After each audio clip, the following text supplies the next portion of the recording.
Hey everyone, my name is Stefan Zlatanov. I'm a medical student here at MUA. I'm in my third year, finishing up my course, about 2 months out to finishing my course. Looking forward to writing step two and beginning my electives at that stage. Basically, I just want to give you guys an idea, a student's perspective, both someone who's gone through a pre-med and is a Canadian, what it's like to go to MUA, and just hopefully answer some questions you guys might have.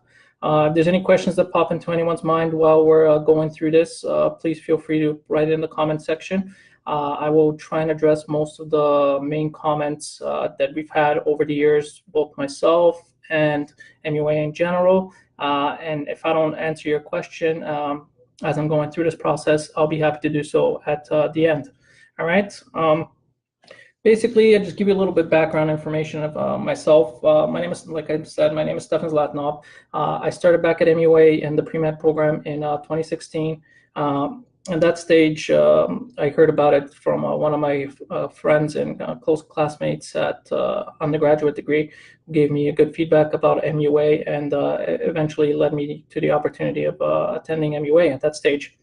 So a lot of people are concerned about one of the questions we get is, I really want to get into the MD program, but I got offered the pre-med program. Is that program really going to help me out much? And I want to say that the pre-med program, everyone's circumstances is obviously different, but it was vital to my success. Twofold. It gave me an opportunity to get my bearings down, get acclimatized to the island life, and then again also establish good study habits. Okay, I think that's really important. Being in the pre-med program, it gives you an opportunity to learn some of the basics that will help you as you proceed through the medical program. Okay, it gives you an opportunity to develop time management skills, get used to the island, and just the course load in general. Okay, I think those are the two main benefits of the pre-med program. Some people might say that it's a little bit of a tough transition into from pre-med to med, but I disagree. I think it's vital to helping us. A lot of my pre-med class actually moved on into the med program and was quite successful moving throughout the entire process. And if anyone has any questions about the pre-med program, I'd be able to go into far more detail about it. But I do believe the base of the information that they give you in terms of the courses that you have set you up very well, not only just in Med 1, but moving forward through the entire medical MD program while you're in the basic sciences at Nevis. One other question we have here. What items would you recommend I bring to campus? Because I'll be in pre-med semester first, and then study materials, for example. Okay. In terms of what to bring down to the island, I think it's important to bring down some essentials. Myself, I brought down dress clothes because a lot of the things going on the island, especially as you move into the med program, require you to be professionally dressed. Perhaps a white coat as you transition into the med program. But if you're in the pre-med program, a lot of that is not necessary until you get into the med program. The main thing I would definitely recommend to bring is PDF books. Okay, a lot of the books that are offered are quite heavy, and you want to try and save as much luggage space as possible. First of all, you're on the island for a little bit, and your first semester is just getting yourself used to it and figuring out what you really want and need. So I think it is essential to try and help yourself out by bringing in some books that are PDF. And give yourself an ability to save space and bring down any essentials you like, some food or something that will remind you of home, make the transition a little easier. You know, you are moving to a new place, and it can be at first a little bit daunting, but once you get yourself acclimatized, it's a great experience all in all, with that said. Any suggestions on how to do well in the pre-med program so I get promoted to the MD program next semester? All right.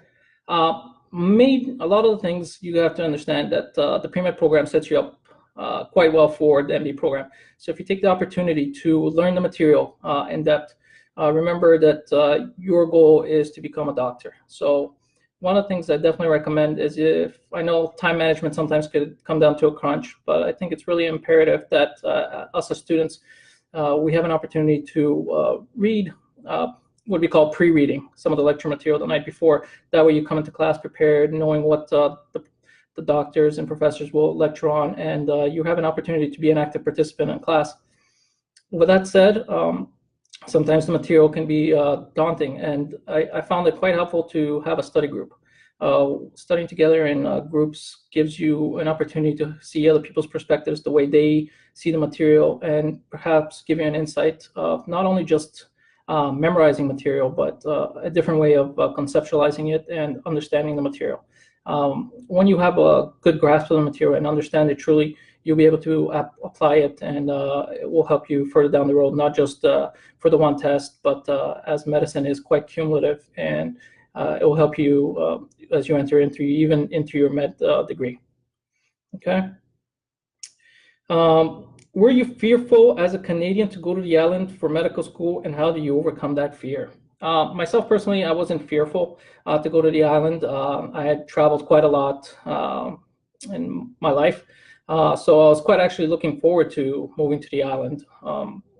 Essentially, once I got there, my transition was very simple, quick and easy. A lot of my classmates were very accommodating. Even upper years were helpful and told me kind of the ins and outs of the day-to-day life, how to get around. And I found all the locals particularly friendly for the most part. At no point did I ever fear anything while I was on my time on my island. And the other thing I must say, Nevis is a beautiful island.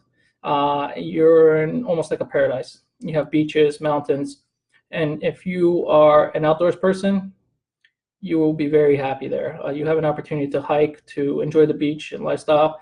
And I think one of the main things that is important as you are in the MD program and in pre-med in general is to balance your studies with your day-to-day life. Too much go, remember, can wear on you. This is a marathon, okay? This is not a sprint. You will be very successful if you pace yourself. You need to be smart about it. When you study, don't just look at the quantity of studying. Do quality studying. When you're tired, make sure you rest. Make sure you get an opportunity to enjoy what Nevis has to offer, whether it be going to the beaches, hiking. Try and have an outlet for sometimes, because the stress can be overwhelming at times, especially as you're preparing for your exams. But it is important to enjoy what there is to offer of the island, and balance and pace yourself. Okay. What were the key factors in your decision to attend MUA? Well, like I mentioned earlier, one of my friends introduced me to MUA because he had an opportunity to go there, as well as I had heard good things about MUA. And not only that, I had heard about successful physicians actually back in Canada and the United States who had attended MUA. So I think it is imperative to have that knowledge and know that the fact that MUA has success stories. And that means that MUA gives you the opportunity to become a physician. The other factor that I definitely took into consideration was the tuition rate. As a Canadian, going into MUA, being a US affiliated school, the tuition is in US dollars.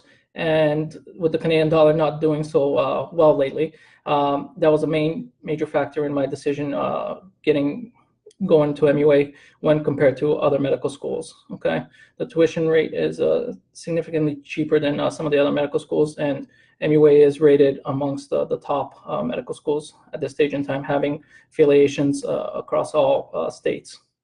Okay. Can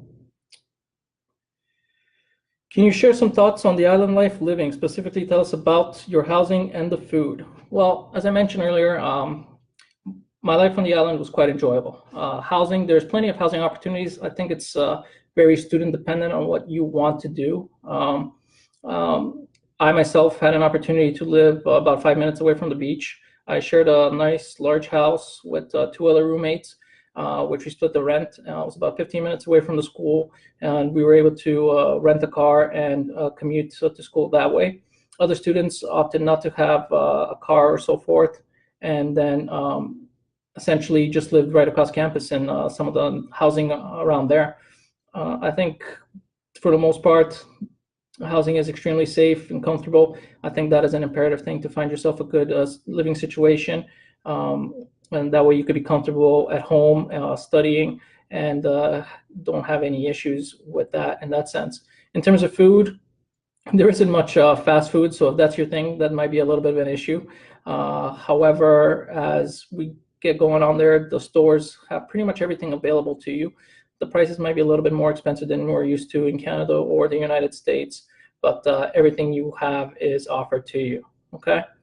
I think as a student, sometimes whenever I get an opportunity to come back to Canada, I'd always make sure I brought back some food, some snacks that I enjoyed that weren't offered on the island, whatever those might be, or were cheaper back home than on the island. So I found myself a lot of the time just bringing back luggages full of food rather than anything like that. But for the most part, the island food is great. There's local farmers markets that offer you fresh fruits and vegetables. The grocery stores are open pretty much 7 days a week. So anything you need, you can pretty much get on the island. I wouldn't worry about those things. What is your relationship with your professors, and were they helpful and accessible? I definitely enjoyed my relationship with the professors. I think having a small class sizes, whether it be in pre-med or in the MD program, really helped with that. The professors are very, very knowledgeable and make themselves available after class and before class. That way, if any students have questions regarding lecture material or even other stuff, they're willing to help. I think the other part that's really good about MUA is they offer tutoring services by other students, and there's teaching assistants, which are upper students that help with some of the material that's covered in lecture, and that is definitely great. The professors are always accessible, and we were able to build a good relationship in that sense. I found them quite helpful in a lot of the aspects, particularly when you're preparing for your exams. The material can be quite daunting as it is quite expensive, but the professors help guide you in what you need to focus your attention on, and I think that's really good. The other thing I'd like to point out is your upper meds students are a great resource of information. Sometimes they can guide you very well in directing you what to focus your attention on in terms of studying, in terms of your preparation for your end of semester examinations, whether they be national board examinations or the course specific examinations. I think that's really important. Okay, how does MUA curriculum professors prepare you for step one? Well, the MUA curriculum is a systems-based curriculum, which I thought was very well taught. You start off in Med 1 with anatomy, then histology and basic sciences criteria. Then you move on into biochemistry, neurology, so forth, and then we discuss whether it be cardiology, renal systems, endocrine, and so forth as we make our way in through Med 5. And each semester builds upon the previous semester, and I really enjoyed that because it's a constant learning and allows us to develop in-depth understanding and build upon the basics that we learned the previous semester. In terms of preparation for your step one exam, I think it was really good that each semester, at the end of each semester, there was what we call shelf exams, which are basically retired step one questions in the specific course, which allowed us to gauge and grab an idea of where we stand in terms of the national averages. So those exams were very useful in terms of comparison and just kind of gave us an ability to gauge where you as an individual students stand in comparison to everyone else. I think, and then had you had any issues, there's always question banks that are of additional resources that are very helpful.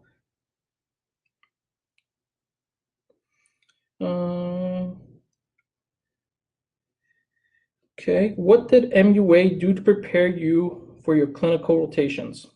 Well, as I mentioned earlier, I'm in the middle of finishing up my course right now, just about 2 months out. And the main thing that MUA did is at the end of the 5th semester, we sat down with our clinical coordinator, and we sat down and just kind of discussed what I wanted to do, what my goals were in terms of becoming what type of physician I was interested in doing. And so the course and my location was tailored to that. I've actually so far completed my psychiatry, my pediatrics, my internal medicine, and my surgery core is almost done 4 weeks out. And then I'll be heading to San Jose for my OB-GYN core rotation. So in terms of our core rotations, there's actually 5 core rotations that you need to complete as as part of our clinical curriculum.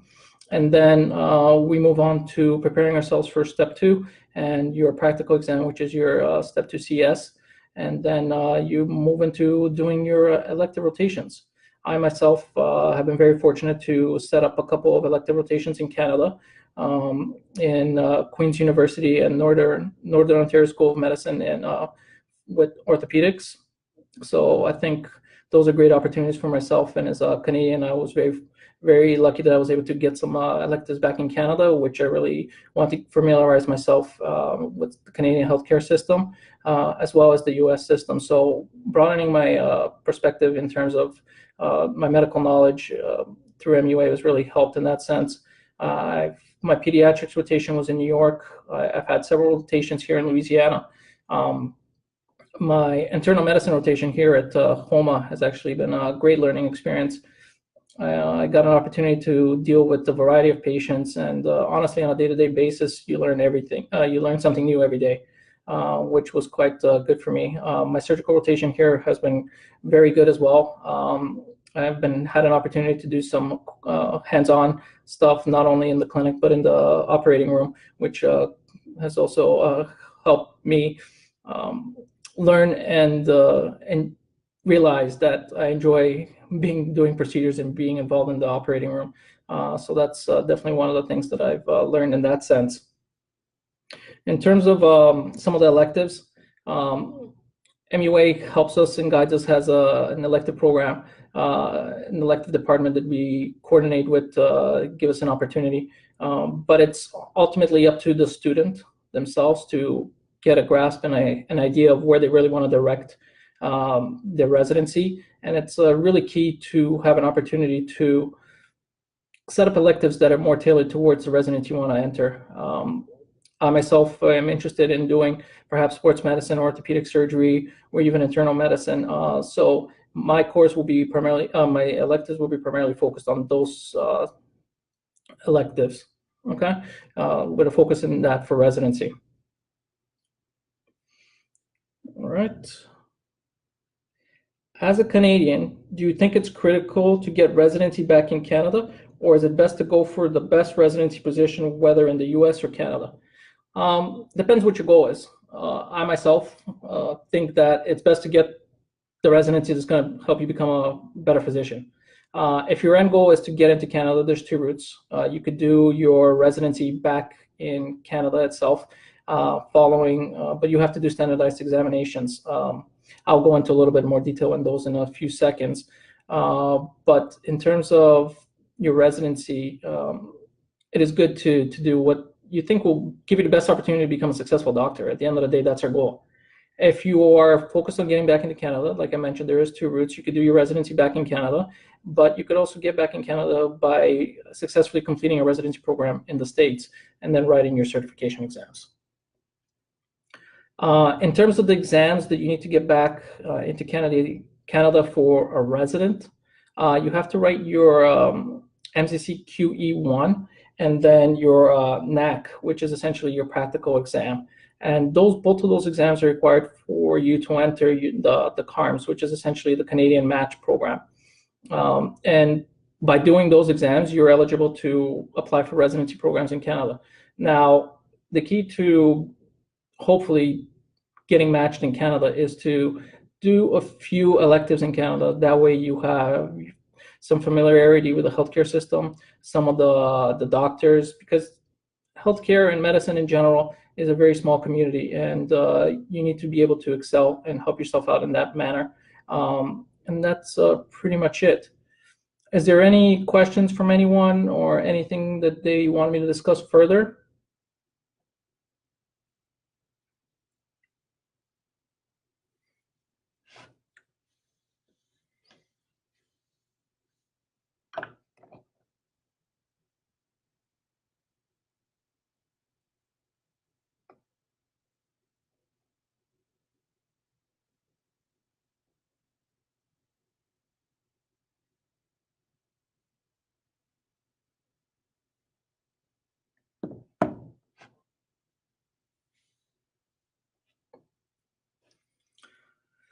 All right, everyone.